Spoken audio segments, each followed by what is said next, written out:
Gautam hotel ജെറോണ ഇൻ്റർനാഷണലിലെത്തി തൻ്റെ car park ചെയ്തു. Front ഓഫീസിൽ ചെന്നപ്പോൾ തന്നെ റിസപ്ഷനിലുണ്ടായിരുന്ന ആൾ ഒരു കാർഡ് അയാളെ ഏൽപ്പിച്ചു. റൂം നമ്പർ 405, റിസപ്ഷനിസ്റ്റ് പറഞ്ഞു. ഞാൻ റൂം ബുക്ക് ചെയ്തില്ലല്ലോ. ഗൗതം വിസ്മയത്തോടെ അയാളെ നോക്കി. സാർ, താങ്കൾക്കുള്ള റൂം ആരോ വിളിച്ചു പറഞ്ഞിട്ട് ഇവിടെ ബുക്ക് ചെയ്തിട്ടുണ്ട്, റിസപ്ഷനിസ്റ്റ് പറഞ്ഞു. ഓ, അങ്ങനെയാണോ? ആരോ വിളിച്ച് പറഞ്ഞത്? അത് ഓപ്പറേറ്റർക്ക് അറിയൂ. ഒരു ലേഡിയാണെന്ന് വിവരം കിട്ടി. It's okay. നയോമി വിളിച്ച് പറഞ്ഞ് ബുക്ക് ചെയ്തതായിരിക്കുമെന്ന് ഗൗതം ഊഹിച്ചു. ഗൗതം ലിഫ്റ്റിൽ കയറി 4th ഫ്ലോറിലെത്തി. ഇലക്ട്രോണിക് കാർഡ് റൂമിൻ്റെ ലോക്ക് പാഡിൽ കാണിച്ച് വാതിൽ തുറന്നു. വിശാലമായ സൂട്ട് റൂം. തൻ്റെ മനമറിഞ്ഞ് തന്നെയാണ് നയോമി റൂം എടുത്തിരിക്കുന്നതെന്ന് ഗൗതം സന്തോഷത്തോടെ ഓർത്തു. ഹേമലത ശങ്കർ ഗോപാലിനെ വിളിച്ച് ഹോട്ടൽ ഏതെന്ന് പറഞ്ഞിട്ടുണ്ടായിരുന്നു. അതനുസരിച്ച് അയാൾ ജിറോണയിലെത്തിയപ്പോൾ ഗൗതമിൻ്റെ കാർ കിടക്കുന്നത് കണ്ടു. അപ്പോൾ തന്നെ ഹേമലതയെ വിളിച്ച് അയാൾ ഗൗതമിൻ്റെ കാർ കണ്ട കാര്യം അറിയിച്ചു. നീ അവിടെ റൂം എടുക്കുക ഗോപാൽ. അവരവിടുന്ന് പോകുന്നതുവരെ നീ അവിടെ ഉണ്ടായിരിക്കണം. ഹേമലത ശങ്കർ നിർദ്ദേശം നൽകി. എന്നിട്ട് അവർ നയോമിയെ ഫോണിൽ ബന്ധപ്പെടാൻ ശ്രമിച്ചു. ആ ഫോൺ സ്വിച്ച് ഓഫ് ചെയ്തിരിക്കുകയാണെന്ന മറുപടി കിട്ടി. അഡ്വക്കേറ്റ് അഷ്ടമൂർത്തിയെ വിളിച്ചപ്പോഴും അത് തന്നെ ഉത്തരം. ഗോപാൽ ഷെട്ടി നിയോഗിച്ച ആൾ ഇതിനകം വിജയാനന്ദൻ്റെ ഷൂട്ടിംഗ് ലൊക്കേഷനിൽ എത്തിയിട്ടുണ്ടായിരുന്നു. നയോമി 7 മണിക്ക് ലൊക്കേഷനിൽ നിന്ന് മടങ്ങിയതായി വിവരം കിട്ടി. അതും അയാൾ ഹേമലത ശങ്കറെ അറിയിച്ചു. അരമണിക്കൂറിനുള്ളിൽ അഷ്ടമൂർത്തിയും നയോമിയും കൂടി ഹോട്ടലിൽ എത്തി. 4ാമത്തെ നിലയിലെ ബാൽക്കണിയിൽ കൂടി വെറുതെ നടക്കുകയായിരുന്ന ഗോപാൽ ഷെട്ടി രണ്ടുപേരെയും തൻ്റെ കൺമുമ്പിൽ കണ്ടു. അയാൾ നോക്കി നിൽക്കെ അവർ രണ്ടുപേരും റൂം നമ്പർ 405-ൻ്റെ മുമ്പിലെത്തി. കോളിംഗ് ബെൽ അടിച്ചു. ഗൗതം വന്ന് വാതിൽ തുറക്കുന്നതും നയോമിയും അഷ്ടമൂർത്തിയും അകത്തേക്ക് കയറി പോകുന്നതും കണ്ട ഗോപാൽ ഉടനെ ഹേമലത ശങ്കറെ വിളിച്ചു സംഭവം സത്യമാണെന്ന് വെളിപ്പെടുത്തി.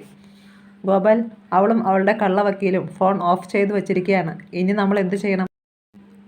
ഇന്ന് അവരെ വാച്ച് ചെയ്യാം മാഡം. വേറൊന്നിനും സമയമില്ല. നാളെയോ നാളെ കഴിഞ്ഞോ എന്തെങ്കിലും ചെയ്യാം. ഞാനിനി അഷ്ടമൂർത്തിയെയോ നയോമിയെയോ വിളിക്കണോ? വേണ്ട മാഡം, ഇനി ഇത് ഗോപാൽ നോക്കിക്കോളാം. ഗോപാൽ അതിനുശേഷം ഒരു വേട്ടനായയെ പോലെ ആ ബാൽക്കണിയിൽ കാത്തുനിന്നു. റൂം നമ്പർ 405-നുള്ളിൽ ഗൗതമും നയോമിയും തമ്മിൽ വലിയ വാഗ്വാദം നടക്കുകയായിരുന്നു. അഷ്ടമൂർത്തിയെ സ്യൂട്ട് റൂമിനുള്ളിലേക്ക് കൂട്ടിക്കൊണ്ടുവന്നത് ഗൗതമിന് തീരെ പിടിച്ചില്ല. നമ്മൾ തമ്മിലുള്ള മീറ്റിങ്ങിനിടയിൽ അയാൾ എന്തിന്? അങ്കിളല്ലേ എന്നെ കൊണ്ടുവന്നത്, നയോമി പറഞ്ഞു. അയാൾ പുറത്തു നിൽക്കട്ടെ. അല്ലെങ്കിൽ വീട്ടിൽ പോയിട്ട് അയാൾ നാളെ രാവിലെ വരട്ടെ. അങ്ങനെയല്ലേ വേണ്ടത്? എന്നെ ഇവിടെ തഞ്ചാക്കിയിട്ട് പോകാൻ അങ്കിളിന് മടിയാണ്. ഞാൻ നിന്റെ ചാരിത്രം കവർന്നെടുക്കുമെന്ന പേടിയാണോ? അതൊക്കെ അനേകം തവണ കഴിഞ്ഞെന്ന് അയാൾക്കറിയില്ലേ? അഷ്ടമൂർത്തിക്ക് സംഭാഷണങ്ങൾ അവ്യക്തമായി കേൾക്കാം. അയാൾ ലിവിംഗ് റൂമിൽ ചുമരിലെ പെയിൻറ്റിങ്ങുകൾ നോക്കി നിൽക്കുകയാണ്. ബെഡ്റൂമിൻ്റെ വാതിൽ ചാരിയിട്ടേയുള്ളൂ. അത് ലോക്ക് ചെയ്യാൻ ഗൗതമിനെ അനുവദിക്കരുതെന്ന് അയാൾ നയോമിയോട് പറഞ്ഞിട്ടുണ്ടായിരുന്നു. ഗൗതം ബെഡ്റൂമിൻ്റെ വാതിൽ അടയ്ക്കാനായി വന്നപ്പോൾ നയോമി തടഞ്ഞു. എന്തിനാ അതടയ്ക്കുന്നേ? പിന്നെ നമ്മളിവിടെ സംസാരിക്കുന്നതും പെരുമാറുന്നതും അയാൾ കാണണോ? കാണട്ടെ. അങ്കിൾ കാണുകയും കേൾക്കുകയും ചെയ്താത്തതായിട്ട് ഒന്നുമില്ല എനിക്ക്. ഗൗതം അവളെ തുറച്ചു നോക്കി. നീ പിന്നെന്തിനാ കാണണമെന്ന് പറഞ്ഞതും വന്നതും? എന്നെ വിഡ്ഢിയാക്കാനോ? അല്ല ഗൗതം, എനിക്ക് ചില കാര്യങ്ങൾ തുറന്നു പറയാനുണ്ട്. ഇത് നമ്മുടെ അവസാനത്തെ കൂടിക്കാഴ്ചയാണ്, നയോമി പറഞ്ഞു. അവസാനത്തെ കൂടിക്കാഴ്ചയോ? അതെ. അതെന്താ നീ അങ്ങനെ പറയുന്നേ? ഗൗതം എൻ്റെ അമ്മയെ ഭയന്നിട്ടാണ്. എനിക്ക് കുറേ കാലം കൂടി ജീവിച്ചിരിക്കണം. അമ്മ എന്ത് ചെയ്യുന്നെന്നെ? അമ്മ എന്നെ വിളിച്ചിട്ടുണ്ടായിരുന്നു. സിന്ദൂരി സിൽക്സ് ചെന്ന് ഞാനവരെ കണ്ടു. നീ എന്തിനു പോയി എന്നോട് ചോദിക്കാതെ? എന്തിനു നീ അമ്മയെ ചെന്ന് കണ്ടു? ഗൗതം ക്ഷോഭിച്ചു. അമ്മ നമുക്ക് അനുകൂലമായിട്ടാണ് സംസാരിക്കുമെന്ന് നീ കരുതിയോ? ഇല്ലല്ലോ. അമ്മയ്ക്ക് കടുത്ത എതിർപ്പാണെന്ന് നിനക്കറിയാം. നീ എന്ത് നന്മ പ്രതീക്ഷിച്ചിട്ടാ അമ്മയെ കാണാൻ പോയത്? അമ്മയ്ക്ക് ഒന്നേ പറയാനുള്ളൂ എന്ന് നിനക്ക് തീർച്ചയുണ്ടായിരുന്നല്ലോ. ഞാനുമായിട്ടുള്ള ബന്ധം ഉപേക്ഷിക്കണം, അല്ലേ? അതെ. എന്നിട്ട് നീ അത് സമ്മതിച്ചോ? പിന്മാറിയില്ലെങ്കിൽ എന്താണ് ചെയ്യേണ്ടതെന്ന് അറിയാം എന്നൊരു ഭീഷണി അമ്മയുടെ സ്വരത്തിലുണ്ടായിരുന്നു. മറുവശത്ത് ഞാനില്ലേ? അമ്മയുടെ ഭീഷണിക്ക് വഴങ്ങുകയാണോ വേണ്ടത്? ഞാൻ തന്ന വാക്ക് വിശ്വസിക്കുകയാണോ വേണ്ടത്? അമ്മയ്ക്ക് എന്നെ ദ്രോഹിക്കാൻ പറ്റും. ഗൗതം നോക്കിയാൽ എന്നെ രക്ഷിക്കാൻ സാധിക്കുകയുമില്ല. ഇത് രണ്ടും ഒരിക്കൽ തെളിഞ്ഞതാണ്, നയോമി പറഞ്ഞു. നിന്നെ രക്ഷിക്കാൻ നീ അപകടത്തിലാണെന്ന് ഞാൻ അറിയണ്ടേ? എങ്കിലല്ലേ എനിക്ക് മുൻകരുതലെടുക്കാൻ പറ്റൂ. മുൻകൂട്ടി അറിയിച്ചിട്ടാണോ ശത്രു നമ്മളെ കൊല്ലാൻ വരുന്നത്? എന്നെ ആരോ തട്ടിക്കൊണ്ടു പോയപ്പോൾ ഗൗതമിന് ഒന്നും ചെയ്യാൻ പറ്റിയില്ല. ഇനി അങ്ങനൊരവസ്ഥ വന്നാലും ഒന്നും ചെയ്യാൻ പറ്റില്ല. ഗൗതം സംഭവം അറിഞ്ഞു വരുമ്പോഴേക്കും എൻ്റെ മരണം കഴിഞ്ഞിരിക്കും. നീ പിന്മാറുന്നതിന് അമ്മ നിനക്ക് നൽകിയ ഓഫർ എന്താണ്? 25 ലക്ഷം രൂപ, 80 ലക്ഷത്തോളം വരുന്ന ഒരു വില്ല. അത് വാങ്ങിച്ചുകൊണ്ട് നീ എന്നെ ഒഴിവാക്കാൻ തീരുമാനിച്ചു. ഗൗതമിൻ്റെ മുഖം ചുവന്നു. ഒന്നും തന്നില്ലെങ്കിലും ഞാൻ ഒഴിവാകും. തരാമെന്ന് പറഞ്ഞപ്പോൾ അത് കിട്ടിയിട്ട് ഒഴിവായി പോകുന്നതെന്ന് വിചാരിച്ചോട്ടെ എന്ന് കരുതി. ഗൗതം അപ്പോൾ തന്നെ ഫോൺ എടുത്തു ഹേമലത ശങ്കറെ വിളിച്ചു. അവരെ ലൈനിൽ കിട്ടിയ ഉടനെ അയാൾ ആക്രോശിച്ചു. നയോമിയെ എൻ്റെ ജീവിതത്തിൽ നിന്ന് ഒഴിവാക്കാൻ വേണ്ടി അവൾക്ക് എന്തൊക്കെ കൊടുക്കാമെന്ന് അമ്മ പറഞ്ഞത്? 25 ലക്ഷം രൂപ അല്ലേ? 80 ലക്ഷത്തിൻ്റെ ഫ്ലാറ്റ്. അതെ, ഞാൻ കൊടുക്കാമെന്ന് പറഞ്ഞു, ഹേമലത മകനോട് കടുപ്പിച്ച് പറഞ്ഞു. നടക്കില്ല അമ്മേ, അമ്മ വിചാരിക്കുന്നതൊന്നും നടക്കില്ല. 1 കോടി കൊടുക്കാമെന്ന് പറഞ്ഞ് പ്രലോഭിച്ചെങ്കിൽ ഞാൻ നാളെ അതിൻ്റെ 10 ഇരട്ടി കൊടുത്ത് അവളെ തിരിച്ചെടുക്കും. പണം കൊടുത്താൽ ഇട്ടിട്ട് പോകുന്നവളാണോടാ പെണ്ണ്? 10 ഇരട്ടി കൊടുത്താൽ തിരിച്ചു വരുന്നവളാണോടാ പെണ്ണ്? ബുദ്ധി കെട്ടവനെ. പണം വെച്ച് വിലപേശുമ്പോൾ അവൾ പിന്നെ എന്ത് ചെയ്യും? എന്ത് ചെയ്യണമെന്ന് ഞാൻ അവളോട് പറഞ്ഞിട്ടുണ്ട്. അത് നടക്കില്ലെന്നാണ് ഞാൻ അമ്മയോട് പറഞ്ഞത്. അവൾ എൻ്റെ അടുത്തുണ്ട്, അമ്മയ്ക്ക് കാണണോ? ഗൗതം ഫോണിലെ ക്യാമറ സെലക്ട് ചെയ്ത് സെൽഫി മോഡിലേക്ക് കൊണ്ടുവന്നു. അത് തൻ്റെ നേർക്ക് പിടിച്ചിട്ട് നയോമിയുടെ അടുത്തേക്ക് നീങ്ങി തോളത്തു കൂടി കൈയിട്ട് കെട്ടിപ്പിടിച്ച് തുടരെ ക്ലിക്ക് ചെയ്തു. അതിനിടയിൽ നയോമിയുടെ കവിളത്തൊരു ചുംബനവും നൽകി. നയോമി കുതറി അകലുമ്പോഴേക്കും ഗൗതമിന് വേണ്ടത് കിട്ടിക്കഴിഞ്ഞിരുന്നു. അയാൾ അപ്പോൾ തന്നെ ഹേമലതയുടെ വാട്സാപ്പിലേക്ക് ചിത്രം അയച്ചു കൊടുത്തിട്ട് പറഞ്ഞു, അമ്മ വാട്സാപ്പ് നോക്ക്. അമ്മ 1 കോടിക്ക് വിലക്കെടുത്തവൾ ഇപ്പോൾ എവിടെയാണെന്ന്.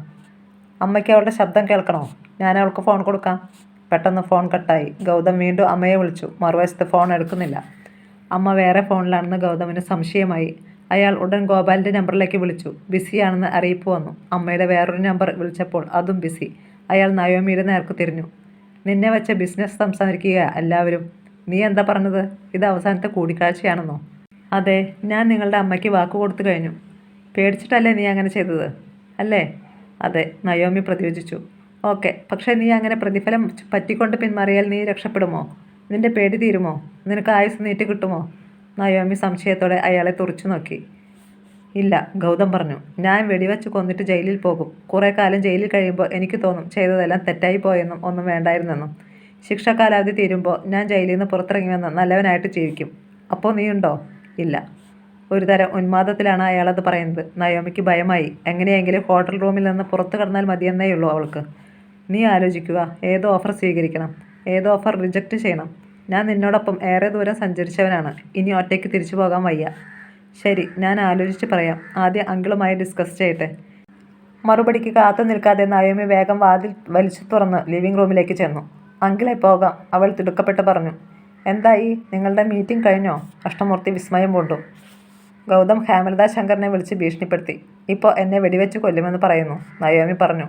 ബെഡ്റൂമിൻ്റെയും ലിവിംഗ് റൂമിൻ്റെയും ഇടയ്ക്കുള്ള വാതിൽ തുറക്കപ്പെട്ടു. വെറുതെ പറഞ്ഞതല്ല. ഗൗതം ചിരിച്ചുകൊണ്ട് അവളുടെ നേർക്ക് വലത് കൈ ചൂണ്ടി. ആ കയ്യിലൊരു റിവോൾവർ പിടിച്ചിരിക്കുന്നത് കണ്ട് നയോമിയും അഷ്ടമൂർത്തിയും നടുങ്ങി. I will shoot you. ഞാൻ പറഞ്ഞില്ലേ, നമ്മൾ ഒന്നിച്ച് ഒരുപാട് ദൂരം സഞ്ചരിച്ചു. ഇനി എന്നെ വിട്ടു പോകരുത്. പോകണമെങ്കിൽ മരിച്ചു പോയിക്കൊള്ളണം. അഷ്ടമൂർത്തിയും നയോമിയും ശ്വാസം അടക്കിപ്പിടിച്ചു നിന്നു. എന്നെ കാണുന്നതിന് മുമ്പ് നിന്റെ ശരീരം പലരും ഉപയോഗിച്ചിട്ടുണ്ടായിരിക്കും. പക്ഷേ നിന്റെ പ്രണയം നീ എനിക്ക് മാത്രമേ തന്നിട്ടുള്ളൂ. അത് ശരിക്ക് അനുഭവിച്ചറിഞ്ഞവനാണ് ഞാൻ. അതിനുവേണ്ടി വിലപിടിച്ചത് പലതും ഉപേക്ഷിച്ചവനാണ് ഞാൻ. ആ പ്രണയം മരിച്ചെങ്കിൽ നീയും മരിക്കണം. അത് വിറ്റ് പണം വാങ്ങി സൂഹിക്കാൻ ഞാൻ സമ്മതിക്കില്ല. ഗൗതം, നിങ്ങളുടെ അമ്മയുടെ ഭീഷണി കേട്ട് ഭയന്നിട്ടാണ് നയോമി പിന്മാറുന്നതെന്ന് നിങ്ങൾക്കറിയാമല്ലോ. അഷ്ടമൂർത്തി നയോമിയെ ന്യായീകരിച്ചു. അത് നിങ്ങളുടെ ന്യായം. എൻ്റെ ന്യായമാണ് ഞാൻ പറഞ്ഞത്. നിങ്ങൾ ആലോചിച്ച് പറഞ്ഞാൽ മതി. സമയമുണ്ട്. ഇപ്പോൾ നിങ്ങൾ പോയിക്കോളൂ. നയോമി വല്ലാതെ ഭയന്നിരിക്കുന്നു. എനിക്ക് അവളെ അങ്ങനെ കാണാൻ ഒട്ടും ഇഷ്ടമല്ല. പോയിക്കോളൂ. ശരി, അഷ്ടമൂർത്തി പറഞ്ഞു. തീരുമാനം വൈകാതെ അറിയിക്കാം. അഷ്ടമൂർത്തി തലകുലുക്കി. ഗൗതം, ഞാൻ പോണോ? നയോമി പറഞ്ഞു. Okay, see you my baby. Gautham തൻ്റെ വിരലിൽ ചുംബിച്ചിട്ട് അവളുടെ നേർക്ക് ആംഗ്യം കാട്ടി. അഷ്ടമൂർത്തിയും നയോമിയും മുറി വിട്ടിറങ്ങി. ലിഫ്റ്റ് വരാൻ ബട്ടൺ പ്രസ് ചെയ്ത് 1 മിനിറ്റ് കാത്തു നിന്നു. ലിഫ്റ്റ് എത്തിയ ഉടൻ അവർ താഴെ ഇറങ്ങി കാറിൽ കയറി. ഈ മീറ്റിംഗ് വേണ്ടായിരുന്നു, നയോമി അതൃപ്തിയോടെ പിറുപിറുത്തു. ഇത് അത്യാവശ്യമായിരുന്നു എന്നാണ് എൻ്റെ അഭിപ്രായം. അവൻ്റെ ആറ്റിറ്റ്യൂഡ് മനസ്സിലായില്ലേ? നീ ഓടിപ്പോയി ഹേമലത ശങ്കറിന് തല വച്ച് കൊടുത്തിരുന്നെങ്കിലോ? ഇനി എന്ത് ചെയ്യുമെങ്കിലും ചെകുത്താനും കടലിനും നടുവിലായല്ലോ ഞാൻ. ഗൗതം അല്പം എക്സെൻട്രിക്കാണ്. അവൻ എന്ത് ചെയ്യുമെന്ന് പ്രവചിക്കാൻ വയ്യ. തൽക്കാലം അവനെ പിണക്കണ്ട. പക്ഷേ ഹേമലത ശങ്കർ പിണങ്ങിക്കഴിഞ്ഞു. ഓക്കെ. കാർ ഓടിക്കുന്നതിനിടയിൽ അഷ്ടമൂർത്തി തലകുലുക്കി. അവൻ പിണങ്ങട്ടെ. നിന്റെ പ്രൊട്ടക്ഷൻ ഞങ്ങൾ ഏറ്റെടുത്തു കഴിഞ്ഞു. പോരെ? വെറുതെ പറയല്ലേ അങ്കിളെ. നമ്മുടെ പുറകിൽ 2 പോലീസ് വാഹനങ്ങൾ വരുന്നുണ്ട്. നമ്മുടെ മുമ്പിൽ ഒരു കാർ പോകുന്നുണ്ട്. ഇടയ്ക്ക് 2 ബൈക്കുകൾ വരും. ഒന്ന് നമ്മളെ ഓവർടേക്ക് ചെയ്യും. അടുത്തത് നേരെ മുന്നിൽ നിന്ന് വന്ന് കടന്നു പോകും. നയോമി പിന്നിലേക്ക് തല തിരിച്ചു നോക്കി. അതിനുശേഷം മുന്നിലേക്ക് നോക്കി. അഷ്ടമൂർത്തി പറഞ്ഞതെല്ലാം സത്യമായിരുന്നു. ഈ നാടകം വളരെ വേഗം അവസാനിക്കും. 2 അല്ലെങ്കിൽ 3 ദിവസത്തിനകം. ഒരുപക്ഷെ ഞെട്ടിക്കുന്ന ചില സത്യങ്ങളറിഞ്ഞ് നിന്റെ ഓർമ്മ തിരിച്ചു കിട്ടാനും സാധ്യതയുണ്ട്.